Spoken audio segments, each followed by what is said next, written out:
So there you have it. This is the 5-inch SDI 12G Blackmagic Video Assist. And I have to say, holding it in my hand, it's actually a bit smaller than I expected it to be. I mean, don't get me wrong, this is thicker on the sides wise, but the bezels for this 5-inch model actually don't look as huge as I thought they were going to be, looking at just the advertisements. For reference, this is the Blackmagic 5-inch in comparison to my 6-inch Portkeys monitor.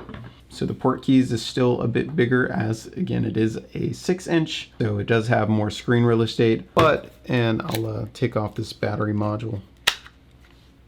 But in terms of actual height, the Blackmagic Pocket Cinematic Video Assist is definitely a bit taller than it. However, my Portkeys monitor is wider than it overall, you know, being that it's a 6-inch ratio or whatnot. But then when we look at thinness, you can definitely see that the Portkeys is a lot thinner than this guy over here. But granted, the Portkeys can't do nearly as many of the features as this Video Assist can. You do have the locking DC, which is real nice, but this is far more than just a display. The Blackmagic Video Assist, you have the ability to record to this device directly, either using a USB-C port, using this SD card slot, or the USB-C port on the bottom. And you can also utilize that USB-C port to make your camera act as if it's a webcam. So it's pretty dope there.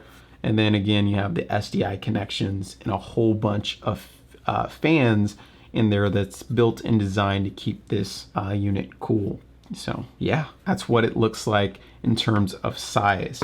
Like when I was trying to figure out which Blackmagic Video Assist I wanted to go with, I was deciding between the 5-inch and the 7-inch, and honestly, I would lean towards the 7-inch.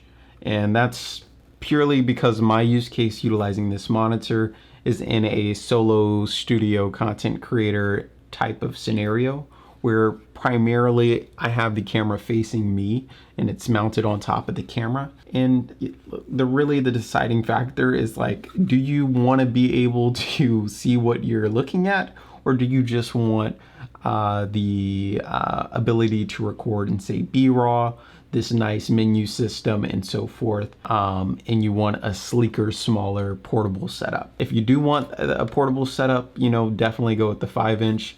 But if you actually want to be able to see your subject and you want something that's bigger than a phone screen, then definitely consider getting a 7-inch. But that would be my advice.